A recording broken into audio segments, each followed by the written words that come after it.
నమస్తే జనమనం కార్యక్రమానికి స్వాగతం. బహుముఖాలుగా విస్తరించిన నల్లధనం కోరలు పీకేందుకు కేంద్రం అంచెలంచెలుగా ఇస్తున్న షాక్ ట్రీట్మెంట్ రెండో ఫేజ్లోకి ఎంటర్ అయింది. నల్లధనం నిర్మూలనకి పెద్ద నోట్లను రద్దు చేస్తే దేశం అల్లాడిపోయింది. పేదోడే దెబ్బతిన్నాడు. ఇప్పుడు మోడీ టార్గెట్ బంగారం. అవసరానికి ఆదుకునే బంగారంపై పరిమితులు పెడితే ఇక బతికేదెట్లా? ఇదే అంశంపై ఉభయ తెలుగు రాష్ట్రాల్లోనూ జనం వాణిని ఇప్పుడు తెలుసుకుందాం పదండి.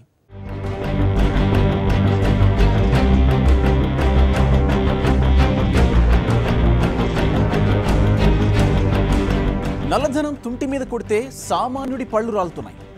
బ్లాక్ మనీని నిర్మూలించడానికి మోడీ చేస్తున్న యజ్ఞంలో ఫేజ్ 2 బంగారంపై దాడి. బంగారం నిల్వలపై కేంద్ర ప్రభుత్వం చేసిన ప్రకటన సామాన్యుడిలో గుబులు పుట్టిస్తోంది. ప్రతి వ్యక్తికి ఎంత బంగారం ఉండాలి? దీనిపై దుమారమే రేగుతోంది ఇప్పుడు.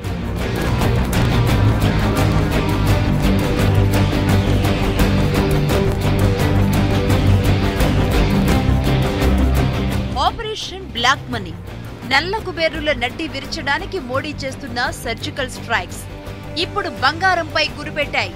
పరిమితికి మించి బంగారం ఉన్న వారందరి దగ్గర నుంచి ముక్కు పిండి మరీ పన్ను వసూలు చేసే సరికొత్త అస్త్రం సిద్ధం కావడంతో జనాల్లో ఆగ్రహం, అసహనం, అనుమానాలు, ఆందోళనలు ఎక్కువయ్యాయి. ఎందుకంటే బంగారం మనిషికి ఎమర్జెన్సీకి ఉపయోగపడే ఒక పెట్టుబడి.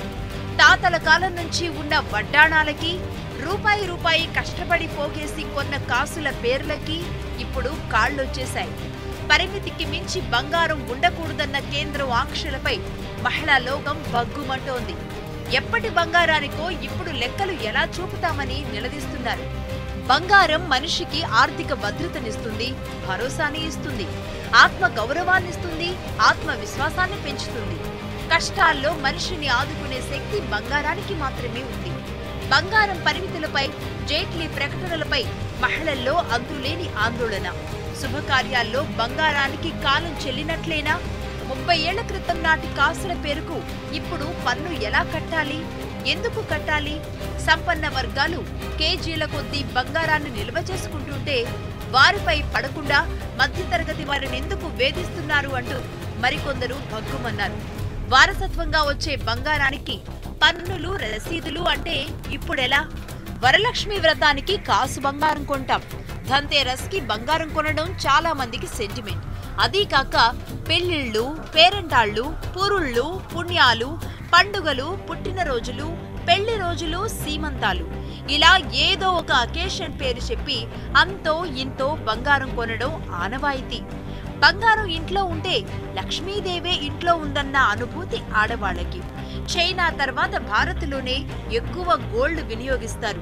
అందున దక్షిణాది రాష్ట్రాల్లో మరీ ఎక్కువ. బంగారాన్ని పొదుపు లక్ష్మిలా భావిస్తూ ఉంటాం. కానీ ఇప్పుడు ఆ భరోసా చెదిరిపోయిందా? ఆ ఆత్మస్థైర్యం దెబ్బతింటోందా? మహిళల నుంచి వస్తున్న వ్యతిరేకతను చూశాక కేంద్రం బంగారం పరిమితులపై మరింత వివరణ ఇచ్చింది.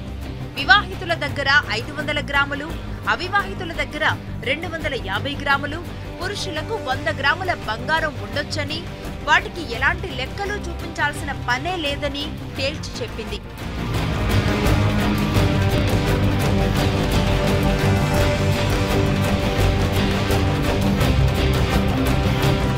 నల్లధనం పేరు చెప్పి సామాన్యుల్ని బలి చేస్తారెందుకు? ఉన్నవారిపై పరిమితులు పెట్టండి. ఏళ్ల నాటి బంగారానికి ఇప్పుడు లెక్కలు చెప్పమంటే ఎలా అంటున్నారు హైదరాబాద్ నగర ప్రజలు. బంగారం పరిమితులపై జనం ఏమనుకుంటున్నారో మా హైదరాబాద్ ప్రతినిధుల రిపోర్ట్ ఇప్పుడు చూద్దాం.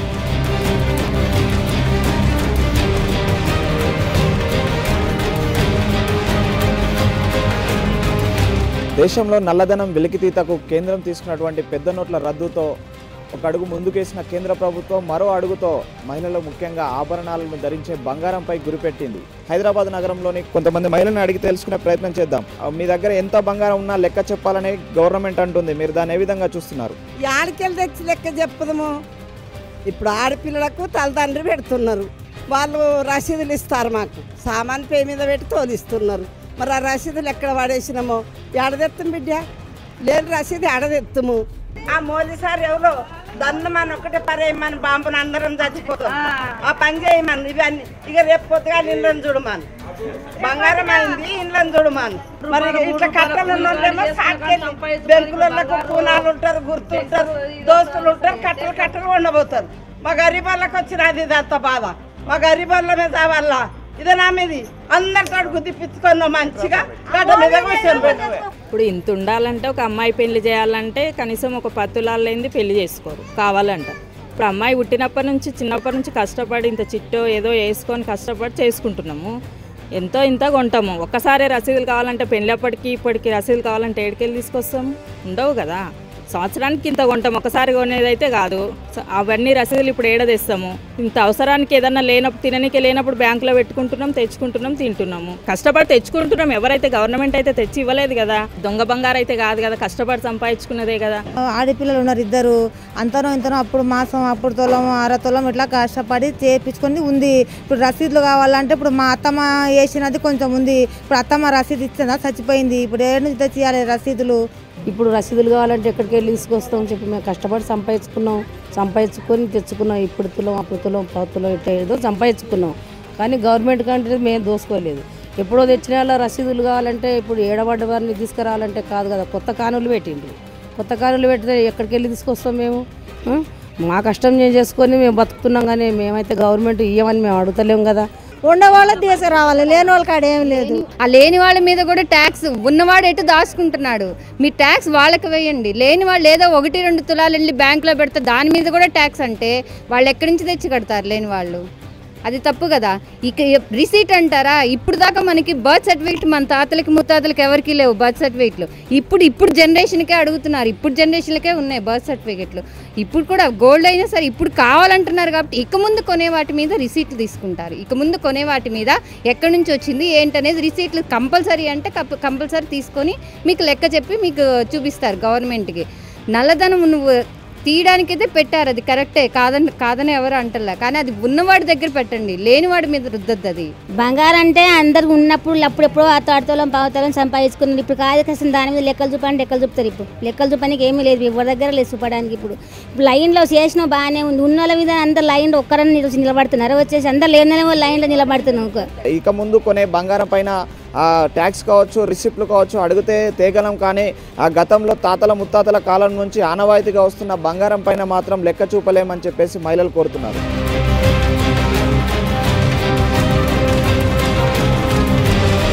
హైదరాబాద్లో అసలు బంగారంపై ఆంక్షలు విధించడాన్ని ఏ విధంగా చూస్తున్నారనేది ప్రస్తుతం అడిగి తెలుసుకుందాం. చెప్పండి అమ్మా. ఇది ట్యాక్సీ మీరు పెట్టడమే తప్పు. చాలా పేదవాళ్ళు చాలామంది ఉన్నారు. వాళ్ళకు మ్యారేజ్కే కానీ శ్రీమంతానికే కానీ ఉయ్యాలలు వేయడం కానీ ఎంత బీదోళ్ళకైనా కానీ వాళ్ళు సంపాదించింది కాకుండా గిఫ్టులు ఇచ్చినవి కూడా ఉంటాయి. కానీ దీని మీద ట్యాక్సీ కట్టడం చాలా తప్పు. మోడీది కూడా చాలా తప్పు. ఎందుకంటే పేదవాళ్ళు చాలా బాధపడుతారు. డబ్బుల కొరకు లైన్లలో కొట్టుకొని చచ్చిపోతారు. ఇదంతా మరి మనం తెలిసి చేస్తుండా తెలియక చేస్తుండా ఇబ్బంది పడుతున్నారు చాలా మంది. అయితే ఇప్పుడు బంగారం అంటే ఇప్పుడు అంటే మీ ఇంట్లో ఉన్నదానికి ట్యాక్స్ కట్టడానికి మీరు సిద్ధంగా ఉన్నారా? లేదు, అస్సలు కట్టం. ఎందుకు కడతాం? ట్యాక్సీ ఎందుకు కడతాం? కట్టేదే లేదు. చెప్పండి అమ్మా, ఇక బంగారం పైన ఇక మీరు కొనాలనుకుంటున్నారా వద్దనుకుంటున్నారా? ఎలా ఉంది పరిస్థితి? మీరు బిడ్డ పెళ్లి చేయాలంటే ఎట్లా చేయాలి? మేము బంగారం పెట్టినది బిడ్డ పెళ్లి చేస్తామా? ఆయన ఇస్తాడా? ఆయన ఇస్తామంటే మేము కొనం. ట్యాక్స్ లేకుండా ఆయన ఇస్తాడంటే మేము కొనం. మేము గ్రామ్ కొనుక్కొని ఇది చేసుకుంటాం. అప్పుడు దాన్ని కూడా రసీదు చూపించమంటే ఎక్కడి నుంచి చూపించాలి? మేము కంసాల తిరిగిపోయి 1 గ్రాము కొంటాం, 2 గ్రాములు కొంటాం. దానికి 5-10 తులాలు జమ చేసుకొని మేము బిడ్డకు పెట్టాలి. అది లేదైతే పెళ్లి చేసుకోరు కదా. అత్తగారు పెడతారు, మనం పెడతాము. అటువంటిప్పుడు వద్దు, ఇంత బంగారం ఉండొద్దు, ట్యాక్స్ కట్టాలంటే ఎక్కడి నుండి కడతాం? దాంట్లో పొదుపు చేసుకొని ఇది చేసుకున్న తర్వాత మళ్ళీ ఇట్లా అంటే మేము ఏం చేయాలి? దానికి ట్యాక్స్ ఎక్కడి నుంచి కట్టాలి? గొప్పలను పట్టుకోవాలి. నల్లధనం ఎక్కడుందో అక్కడ పట్టాలి. కానీ అందరినీ పడతా అంటే లెక్క కాదు కదా. లేని వాళ్ళకి ఇస్తాడా? ఇప్పుడు ఇంతగానం పడుతున్నాడు, ఇంతగానం ఇది చేస్తున్నాడు, లేని వాళ్ళకి ఇస్తాడు ఆయన? మా దగ్గర దోసుకున్న ధనం లేదు, ఒకరు ముంచిన ధనం లేదు.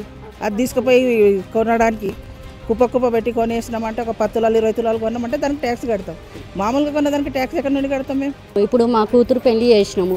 అది 10 సంవత్సరాల నుంచి 1/2 తులము 1/4 తులము జమ చేసుకుంటూ ఉన్నాం. దానికి ట్యాక్సీ కట్టాలంటే ఎలా కడతాం మేము? ఇప్పుడు మా అమ్మ చనిపోయింది. మా అమ్మ చనిపోయేటప్పుడు 4 బిడ్డలకు 2 తులాలు ఇచ్చింది. అది కూడా అందులో కలిపి బిడ్డకే పెట్టినాం. దానికి నువ్వు రసీదు చూపించాలంటే ఎక్కడి నుంచి చూపిస్తాము? అది చాలా అన్యాయం అండి. ఉన్న వాళ్ళ దగ్గర 50 తులాలు 100 తులాలు ఉన్న వాళ్ళకి ట్యాక్స్ వేయాలి. కానీ గ్రాములు 2 గ్రాములు 2 తులాలు 5 తులాలు ఉన్న వాళ్ళకి ట్యాక్స్ వేయడం రాంగ్ అని. ట్యాక్స్ ఉండాలి, అది ఎక్కువ ఉన్న వాళ్ళకి ట్యాక్స్ వేయండి, లేని వాళ్ళ పరిస్థితికి వేయకుంటే కొద్దిగా బంగారం తగ్గుతుంది కాబట్టి లేని వాళ్ళు కూడా కొనుక్కుంటారు కాస్త. ఇప్పటికే నోట్ల రద్దయిన తర్వాత పేదవాడు మాత్రమే బ్యాంకుల చుట్టూ తిరుగుతున్నాడు, ఎవరు ధనికులు అయితే తిరగట్లేదు. ఇక బంగారం పరిస్థితి కూడా అంతే అనుకుంటున్నాం. ఇంకా బంగారం అయితే పేదవాళ్ళను నడివిచ్చే విధంగా ఉంటుందని చెప్పేసి మేమే నష్టపోతామని చెప్పేసి సామాన్యులు అంటున్న పరిస్థితి.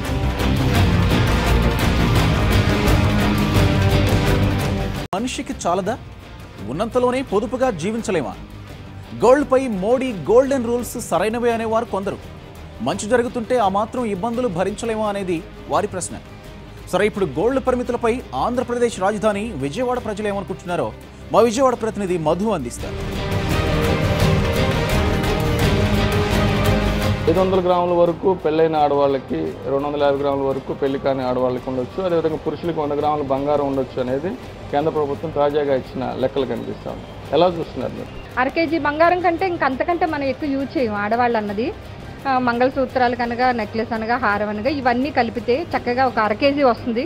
చాలా మంది పాజిటివ్గానే ఉన్నారు, చాలా మంది పాజిటివ్గా ఉన్నారు. ఈ రోజు 100 రూపాయలు వస్తుంది ఖర్చు పెట్టుకుంటున్నారు, రేపు 200 వస్తున్నాయి ఖర్చు పెట్టుకున్నారు. కానీ హై క్లాస్ వాళ్ళు ఎవరైతే డబ్బులు ఎవరైతే మనం దాచుకున్నారో వాళ్ళు ప్రాబ్లంలో పడుతున్నారు.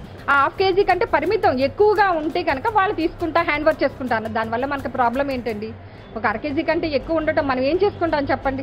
మనకి తగినంత సొమ్ము ఉంచుకుందాం, మనకు తగినంత పిల్లల చదువులకు ఉంచుకుందాం, మనం ఉండటానికి ఇల్లు ఉంచుకుందాం, మనకి ఒక 1/2 కేజీ గోల్డ్ ఉంచుకుందాం చాలు. ఇంకంతకంటే ఏం కావాలి మనిషి సుఖంగా జీవించడానికి? ఆడవాళ్ళకి బంగారం అంటేనే కదా ఎక్కువ ఇష్టపడేది. మొన్న నోట్స్ మీద మేము అంత ఫీల్ అవ్వలేదు, కానీ ఇప్పుడు బంగారం మీద ఆంక్షలు పెడితే మాత్రం కొంచెం ఫీల్ అయ్యాము. కానీ నెక్స్ట్ డే చూసి కాదు ఇట్లా కాదు, ఇన్ని గ్రామ్స్ జెంట్స్కి, ఇన్ని గ్రామ్స్ లేడీస్ కానీ కేటాయిస్తే అది కొంచెం హ్యాపీగా ఫీల్ అయ్యాము. తరతరాలుగా వచ్చిన దాని మీద ఆంక్షలు లేవు కాబట్టి మిడిల్ క్లాస్ వాళ్ళకి అట్లానే వస్తాయి కదా. వాళ్ళ మా పెళ్ళిళ్ళకి పెట్టినవని, చిన్నప్పుడు ఏవో పెట్టినవని, పంపించేటప్పుడు అత్తగారింటికి పెట్టినవని, అవి కొంచెం వాళ్ళకి ఇదిగా ఉంటుంది. మోదీ గారు ఒకే మాట చెప్పారు, 1/2 కేజీ బంగారం అండి. ఎవరైనా సరే ఒక స్త్రీ లేడీ మీద 1/2 కేజీ బంగారము, 1/4 కేజీ ఇంట్లో పెళ్లిగాని అమ్మాయికి, 100 గ్రాముల మగవాళ్ళకి, అంటే కేజీ అంటే ఎంత అయిందండి? 40-50 లక్షలు. 40-50 లక్షల రూపాయలు అంటే మాట్లాడి 40-50 లక్షల రూపాయలు బంగారం పెట్టుకోండి భారతీయ మహిళారా అని చెప్పినా ఇంకా బంగారం గురించి అపోహలు ఇట్లాంటివన్నీ మాట్లాడుకోవడం తగదండి. ఏదైనా దేశం కోసం, కానీ మన భవిష్యత్తు తరాలకి, అంటే మన పిల్లలకి మంచి భవిష్యత్తు ఖచ్చితంగా ఉంది. మనం ఖచ్చితంగా దీన్ని ప్రోత్సహిద్దాం. సాధ్యమైనంత వరకు మనం కార్డు ద్వారా ఖర్చు పెడదాం. కొత్తగా పెట్టింది ఏంటంటే జనాల్లో కన్ఫ్యూజన్ ఉంది, కానీ ఆ కన్ఫ్యూజన్ అంతా ఏమీ లేదు. 600 గ్రామ్స్ అబోవ్ వాళ్ళ సర్వేలోనో వాళ్ళ ఇన్స్పెక్షన్లోనో బయటపడితేనే అడుగుతున్నారు, కానీ కస్టమర్ అంత బెంబేలు పడాల్సిన పనేమీ లేదు. ఇంతకు ముందులాగే ఉంది. కాకపోతే ఎక్కువ బంగారం ఉన్న వాళ్ళు ట్యాక్సేషన్ మార్చారు. సిస్టమ్ రూల్స్ రెగ్యులేషన్స్ ఏమి డిపార్ట్మెంట్ మార్చలేదు, కానీ జనాలకు అది అర్థం కాక కొద్దిగా ఎక్కువ కంగారు పడుతున్నారు. ఏం చేసినా ఇనే పరిస్థితి లేదు కదండి. సెంట్రల్ ఎక్సైజ్ యాక్ట్ నుంచి తీమని 35 డేస్ బంద్ చేసాం గోల్డ్ షాప్స్. గవర్నమెంట్ ఏమీ రియాక్షన్ లేదు. గోల్డ్కి మరీ చిన్న మొత్తాలు కొనే వాళ్ళని కూడా ఇబ్బంది పెట్టి అది కూడా లేకుండా చేస్తే లక్షల మంది నమ్ముకున్న వృత్తిది. ఎంతోమంది వర్కర్స్ ఉన్నారు, ఎంతోమంది స్టాఫ్ ఉన్నారు, ఓనర్స్ ఉన్నారు, ఎంతో ఇన్ఫ్రాస్ట్రక్చర్స్ అన్నీ ఉన్నాయి. చాలా ప్రాబ్లం అయిపోతుంది. గవర్నమెంట్ దీని మీద కొంత ఆలోచించి మంచి నిర్ణయం తీసుకుంటారని ఆశిస్తున్నాం. క్యాష్లెస్ ట్రాన్సాక్షన్ మీద మీ అభిప్రాయం ఏంటి? క్యాషే లేకపోతే ఇంకా క్యాష్ ఉంటుంది. క్రెడిట్ కార్డులు, డెబిట్ కార్డుల మీద ప్రస్తుతానికి బిజినెస్ జరుగుతుంది. మేము కూడా అలాగే పాత నోట్లు ఏమి తీసుకోవట్లేదు.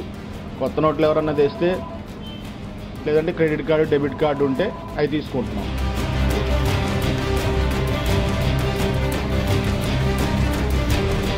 అది విజయవాడలో కొందరి ప్రజల అభిప్రాయం. ఇప్పుడు మనం విశాఖ వెళదాం. బంగారం పరిమితులపై అక్కడి ప్రజలేమనుకుంటున్నారు, మోడీ నిర్ణయాన్ని ఎలా చూస్తున్నారనేది మా విశాఖ ప్రతినిధి అనురాధ అందిస్తారు. మేడం చెప్పండి, ముఖ్యంగా ప్రస్తుతం గవర్నమెంట్ అప్పుడు బంగారం మీద కొన్ని ఆంక్షల్ని విధించింది. సో అసలు మోడీ ప్రభుత్వం చేస్తున్న ఈ గోల్డ్ రిస్ట్రిక్షన్స్ని, లేకపోతే ఈ వస్తున్న ఆంక్షల్ని కానీ మీరు సమర్థిస్తానండి. అంటే ఖచ్చితంగా ఇది అందరికి యూజ్ అవ్వడానికి ఆయన తీసుకొస్తున్నారు. కాకపోతే ఆడవాళ్ళకి బంగారం అంటే ఒక రకమైన అభిమానం ఉంటుంది. కాబట్టి బంగారం మీద కొద్దిగా ఇది ఇచ్చి మిగిలిన కల్తీల మీద ముందు కాన్సన్ట్రేషన్ చేస్తే బాగుంటుందని నా ఒపీనియన్ అండి. అంటే మనం ఏమైతే ఇప్పుడు తీసుకుంటున్న ఫుడ్ అంతా కూడా కల్తీ అనమాట. దాని మీద ముందు కాన్సన్ట్రేషన్ చేస్తే ఇంకా బాగుంటుందని నా ఒపీనియన్. గోల్డ్ మీద ఇప్పుడు వస్తున్న ఆంక్షల మీద మీరేమన్నారు? ఖచ్చితంగా ఇన్వెస్ట్మెంట్ ఆప్షన్ కింద మేము అందరం భావిస్తామండి. మేము ఒక 10-15 ఇయర్స్ బట్టి నేనైతే వర్క్ చేస్తున్నాను. సో అప్పటి నుంచి కూడా మేము సేవింగ్ చేసుకొని చాలా వరకు గోల్డ్ కొనుక్కున్నాము. ఇప్పుడు సడన్గా ఈ ఆంక్షలు పెట్టడం వల్ల ఫ్యూచర్లో కొనాలా వద్దా అన్న ఆలోచనలో మేమైతే ఉన్నాము. ఇది కాకుండా మొన్నటి వరకు డిమానిటైజేషన్ అన్నారు, ఇప్పుడేమో గోల్డ్ మీద ఆంక్షలు పెడుతున్నారు. రేపు ఫ్యూచర్లో ఇంకేం వస్తుందో అన్న భయం కూడా అందరికీ మొదలైంది.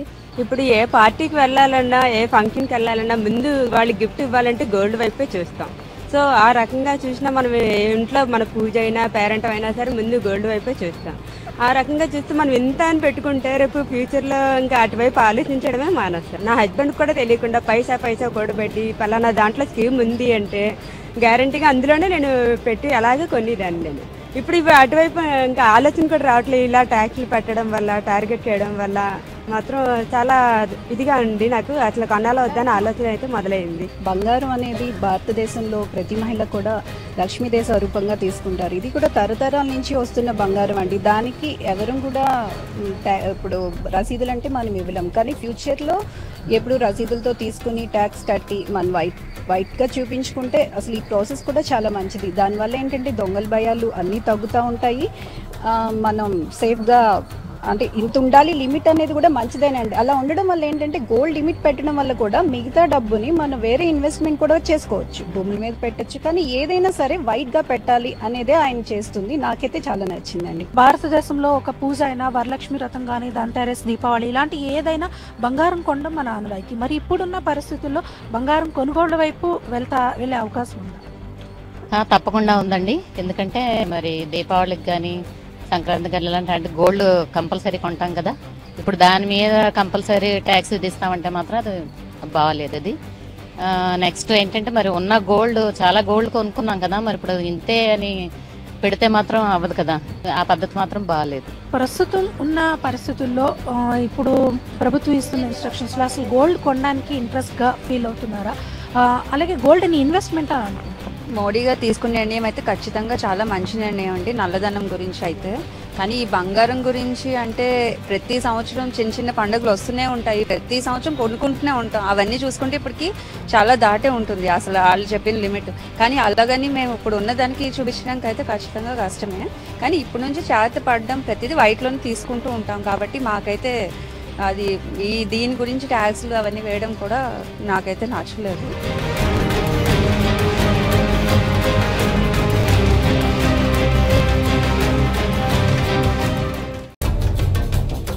బంగారంపై మోడీ ఆంక్షల వల్ల ఎంత లాభం కలుగుతుందో తెలియదు, కానీ బంగారం వ్యాపారం మాత్రం దెబ్బతింటుందంటున్నారు తిరుపతి వాసులు. వారి అభిప్రాయాలను మా తిరుపతి ప్రతినిధి కిరణ్ అందిస్తారు.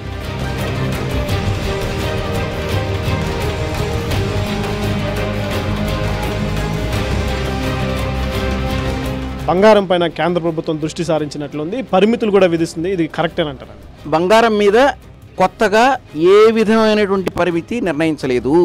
ఎప్పుడైనా ఆదాయ పన్ను శాఖ అధికారులు, కేంద్ర ప్రభుత్వ అధికారులు ఒక ఇంటిని సోదా చేస్తే లెక్క చూపించిన బంగారమా, లెక్క చూపించని బంగారమా అనేది గుర్తించాలి. మొట్టమొదట ఏ నగదు కానీ, స్థిరాస్తి కానీ, బంగారం కానీ లెక్క చూపించినది ఉంటే అలాంటి దానికి గతంలో వేసే పన్ను 30% ఉండేది.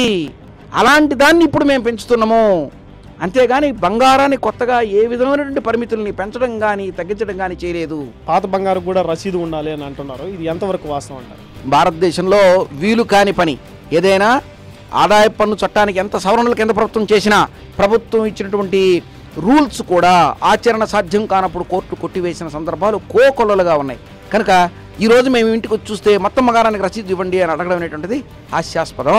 ఎందుకంటే విలేజ్లో ఉండేవాళ్ళు ఒకడికి డబ్బు అవసరమైతే తన బంగారాన్ని పక్కింటోడికి కూడా అమ్మేసి లేక తాకట్టు పెట్టి మళ్ళీ తీసుకుంటాడు. రసీదు ఎవడు ముద్రిస్తాడు, ఎవడిస్తాడు? బంగారం అనేటువంటిది కేవలం రసీదులతోనే, అంగళ్ళలోనే కొనే వస్తువు అనేటువంటిది అబద్ధం. ఈ దేశంలో ప్రతి ఒక్కరు కూడా బంగారం చేతులు మారడం అనేటువంటిది వారసత్వంగా మారుతుంది, గిఫ్ట్గా మారుతుంది. తల్లి కూతురికి ఇస్తుంది, మేనలుడికి ఇస్తాడు. నిజంగా ఏం ప్రభుత్వ ఉద్దేశం అంటే మీరు లెక్క చూపని డబ్బుతో కనుక బంగారం కొనుక్కుంటే ఖచ్చితంగా ఇప్పుడు సవరణ చేసింది కూడా అప్లై అవుతుంది. అది మాత్రమే ముఖ్యం. కానీ అన్నిటికీ రసీదులు పెట్టుకోవాలనడం కానీ, లేక నీ దగ్గర 1 కేజీ కన్నా ఎక్కువ ఉంటే ప్రభుత్వం పెరుక్కుంటుంది అనేది కానీ ఇవన్నీ అబద్ధాలు, అవాస్తవాలు. నల్లధనం బంగారుగా మార్చడం జరుగుతుంది అనేది మనకు ఈ మధ్యన చాలా స్పష్టంగా తెలిసింది. మనం ఈ డీప్ మానిటైజేషన్ ప్రకటించిన రోజు మీరు చూసుంటే బంగారు అంగట్లో రాత్రి 3 గంటల వరకు వ్యాపారం జరిగింది. అంటే నల్లధనం వచ్చి బంగారు రూపంలో మారే అవకాశం ఉంది అనేది దీనివల్ల స్పష్టంగా తెలుస్తుంది. బంగారం ఒక ఆభరణంగా చూడాలన్నా లేదంటే ఒక పెట్టుబడిగా చూస్తున్నారు. ఈ నోట్ల రద్దుతో దాదాపు అన్ని సమస్యలు వెనక్కి వెళ్ళిపోయాయి. నిన్నటి వరకు స్పెషల్ కేటగిరీ, నీళ్లు లేదా ప్రత్యేక హోదా ఇవన్నీ వినపడడం కూడా లే. మొత్తం దేశం మొత్తంగా ఇవాళ డిమానిటైజేషన్ అనేది ఏకైక నినాదంగా చేయటంలోనే ప్రభుత్వం యొక్క మోసకారితనం, ప్రభుత్వం యొక్క కుట్ర దాగి ఉన్నాయి. ఇవాళ కేంద్రంలో ఉండేటువంటి ప్రభుత్వం ప్రజా సమస్యలన్నింటినీ పక్కదారులకు బళ్ళిచ్చి ఒక కొత్త సమస్యను తీసుకొచ్చి 6 నెలల తర్వాత కానీ సంవత్సరం తర్వాత కానీ ఏం మంచి జరుగుతుందో ఏం చెడ్డ జరుగుతుందో అనేటువంటిది తెలుసుకునేటువంటి విజ్ఞతను కూడా చంపేసి ప్రజల్లో ఇవాళ ప్రజల సమస్యలన్నీ కూడా పరిష్కారం చెయ్యడానికి పూనుకోకుండా ప్రజల దృష్టిని మరల్చేటువంటి ఒక వైఖరిని ప్రభుత్వం తీసుకోవడం ఇది చాలా దారుణమైన వ్యవహారం. నాకైతే ఒక భయం కూడా ఉన్నది.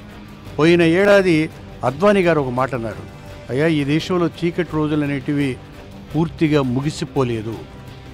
ఇవాళ పార్లమెంట్లో కానీ లేదా రాష్ట్ర ప్రభుత్వాలు జరుగుతుండేటువంటి విషయాలన్నీ గమనిస్తున్నప్పుడు మోడీ ఏమైనా ఒక సీరియస్ నిర్ణయానికి వచ్చి మళ్ళీ చీకటి రోజుల్ని అతి దగ్గరలోనే తీసుకొస్తాడేమనేటువంటి భయం మమ్మల్ని అందరినీ కూడా ఒక ఆందోళన కలిగిస్తున్నది. దీన్ని గురించి ఎక్కువ ఆలోచన చేయాలి మనం. ఈ బంగారము డిమానిటైజేషన్ ఈ సెకండరీ అఫైర్స్ ఇప్పటికే కూడా ఎంత ప్రభావం ఉంది, రాబోయే కాలంలో మార్కెట్లపైన ఎంత ప్రభావం చూపచ్చు? వ్యాపారాన్ని బాగా దెబ్బతినిపోయాయి. ఈ పరిస్థితుల్లో పర్టికులర్గా ఈ బులియన్ మర్చెంట్స్ వాళ్ళ దగ్గర నుంచి కూడా వచ్చేటువంటి నివేదిక ఏమిటంటే ఇక బయట వ్యాపారాలు జరిపేది కూడా చాలా ఇబ్బందిగా ఉంది. అదేవిధంగా ప్రపంచ దేశాల ఆర్థిక వ్యవస్థలన్నీ కుప్పకూలిన మన భారతదేశ ఆర్థిక వ్యవస్థ ఇంత బాగా ఉందంటే కేవలం పొదుపు చేసుకునే గుణం. ఈ పొదుపు ఎక్కువ మహిళల్లో ఉంది. ఈ మహిళలు కూడా డబ్బు రూపాయల కంటే కూడా వాళ్ళకి ఇష్టమైనటువంటి బంగారు రూపాయలు పెట్టుకుంటారు. వాళ్ళు ఎంతో కష్టం వస్తే తప్పితే దాన్ని కుదవబెట్టడమో అమ్మడమో చేయరు. అత్యంత జాగ్రత్త అయిన వస్తువుగా భావిస్తారు. కాబట్టి ఇది మహిళలకు సంబంధించిన విషయము, అత్యంత సున్నితమైన విషయం. కాబట్టి దయచేసి ప్రభుత్వాధినేతలు దీన్ని సున్నితమైన వ్యవహారంగా తీసుకొని వాళ్ళని ఇబ్బంది పెట్టకుండా చేయమని ప్రార్థిస్తున్నాను. ఇప్పుడు పెద్ద నోట్ల రద్దు తర్వాత కొన్నటువంటి బంగారం కొన్నట్టు వాళ్ళు అంతా ఇప్పుడు ఇబ్బందుల్లో పడినట్టుగానే భావించాలి. మహిళలకి బంగారానికి అవినాభావ సంబంధం ఉంది. వాళ్ళు వాళ్ళ సేవింగ్స్లో ఎక్కువ భాగము ఆస్తుల కన్నా ఎక్కువ ఈ గోల్డ్ పర్చేస్ చేసుకుంటారు. ఇవి వాళ్ళ అలంకారప్రాయం కాబట్టి వాళ్ళ యొక్క ఫంక్షన్స్కి వెళ్ళాలన్నా, మ్యారేజెస్కి వెళ్ళాలన్నా వాళ్ళు ఫస్ట్ ప్రిఫరెన్స్ ఇచ్చేది గోల్డ్కి. ఆస్తులు తర్వాత ఇంకేమైనా చేసుకోవాలంటే అది సెకండరీ. సేవింగ్స్ చేసుకొని కొనుక్కున్న బంగారానికి మీరు లెక్కలు చూపించండి, మీరు ఇన్ని గ్రాములు పెట్టుకోవాలా, అన్ని గ్రాములు పెట్టుకోవాలా అని వాళ్ళని ఇన్సిస్ట్ చేయడం అనేది కరెక్ట్ పద్ధతి కాదు. ఏ గవర్నమెంట్ అయినా కానీ మహిళలతో వ్యవహారం అయితే సున్నితంగానే తీసుకోవాలి. వాళ్ళతో పెట్టుకుంటే మాత్రము వాళ్ళు తగిన సమయంలో తగిన విధంగా స్పందిస్తారు, తగిన విధంగా వాళ్ళు ఇంటికి పంపించి ఏర్పాటు చేస్తారు.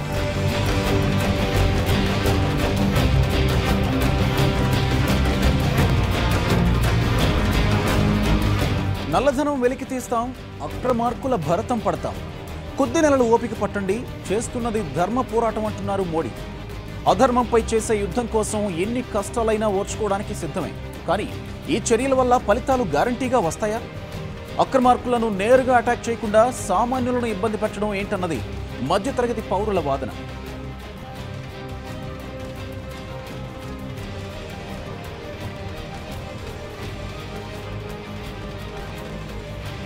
బంగారం పరిమితులపై కేంద్రం ఇచ్చిన వివరణ సంతృప్తి కన్నా గందరగోళాన్నే ఎక్కువ రేపుతోంది. కారణం కేంద్రం ఇచ్చిన లెక్కల ప్రకారం ఇంటికి కిలో బంగారం ఉండొచ్చన్నది స్థూలంగా అర్థమైన అంశం. అయితే తమ్ముడే పేకాటే. ఇంట్లో ఉండే ప్రతి తులానికి లెక్క చెప్పాల్సిందేనన్నది ఆర్థిక నిపుణుల వాదన. ఎందుకంటే ప్రభుత్వం కల్పిస్తున్న వెసులుబాటు కేవలం నోటి మాటగానే ఉందే తప్ప ఐటీ చట్టంలో ఈ మేరకు సవరణలు చేయలేదు. దాంతో అనుమానం వచ్చిన వ్యక్తి ఇంటిని తనిఖీ చేసినప్పుడు ఇంట్లో ఉన్న ప్రతి తులానికి లెక్క చెప్పాల్సిందేననే లాజిక్ తీస్తున్నారు ఆడిటర్లు. ఆదాయపు పన్ను అధికారులు అనుమానంతో రైడ్స్ చేస్తే దొరికిన దానికి లెక్కలు చెప్పాల్సిందే, లేకపోతే దొంగల కిందే లెక్క.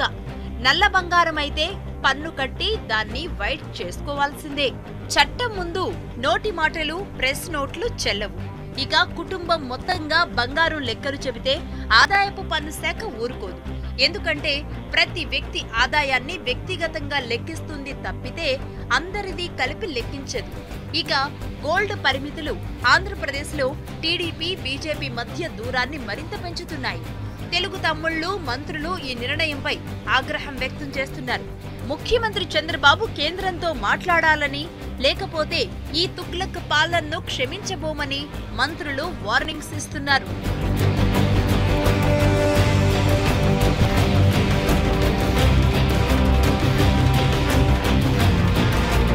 కరెన్సీ కొరతతో అల్లాడిపోతున్న మధ్యతరగతి పౌరుడి మీద బంగారం పరిమితులనే బండపడింది. అచ్చేదిన్ మాటేమో గాని ఇప్పుడు మాత్రం అష్టకష్టాలు పడుతున్నామంటున్నారు జనం. బంగారం లాంటి రోజులు ముందున్నాయి సరే, కానీ ఆ స్వర్ణయుగాన్ని చూడాలంటే ముందు మనం ఇప్పుడు బతికి బట్ట కట్టాలి కదా అన్నది జనాల అభిప్రాయం. ఇది వాల్టి జనం. మనం మరో ఎపిసోడ్లో మళ్ళీ కలుద్దాం.